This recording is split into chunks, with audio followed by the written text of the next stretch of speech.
Well, howdy there, Internet people. It's Bo again. So, today we are going to talk about the Democratic Party challenging Biden. Maybe. We're going to talk about a letter. We're going to talk about a request for assurances.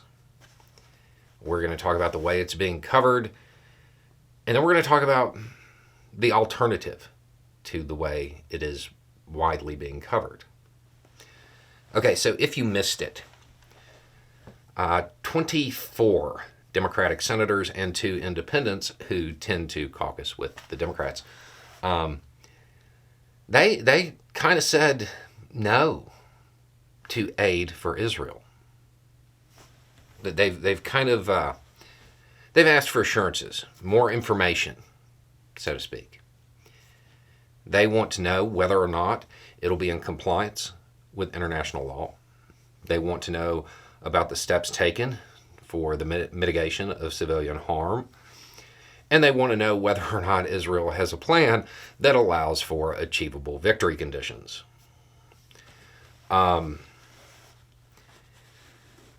they're kind of indicating that they may try to hold up that aid if they don't get answers.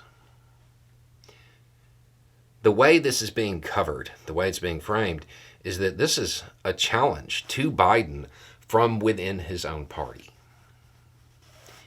And maybe it is. Maybe it is. I mean, that's definitely one way to read it.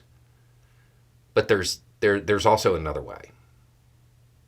There's another way to look at it. Recently, we talked about how diplomacy works.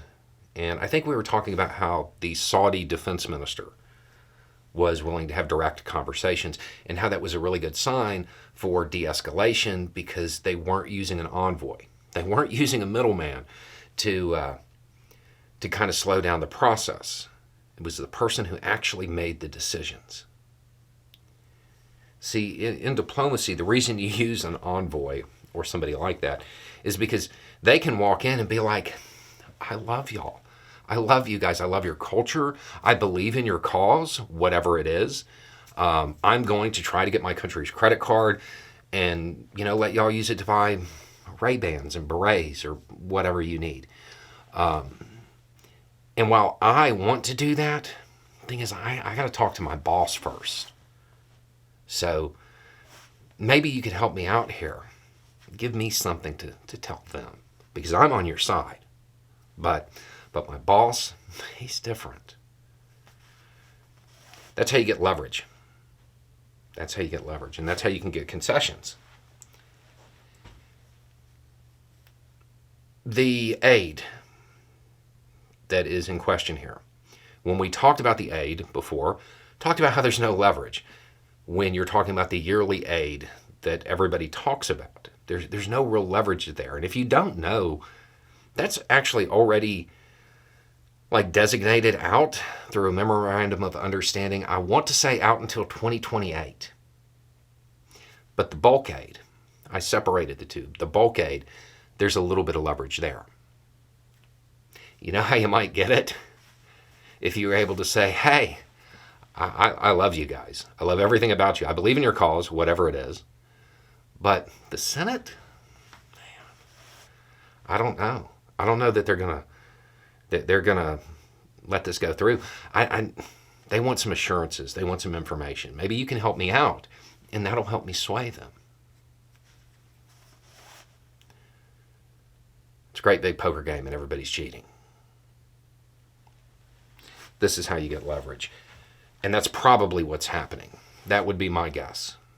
I don't think it's actually a big challenge from within the Democratic Party to Biden. I think it's more about maybe some senators understanding, maybe they even talked to Biden, and helping to create a boss, somebody that can be used to say, I got to go talk to this other person and this is what they need. It seems more likely. My real question is not whether or not it's a challenge to Biden. It's foreign policy. Foreign policy, it's about power, and it's always going to be about power. So that's not my real question. My real question is whether or not you think they engaged in a little bit of like light editing, or they just copied and pasted the request for assurances and information straight out of the State Department's dissent channel. Because the language is super similar. It's weird. Anyway, it's just a thought. Y'all have a good day.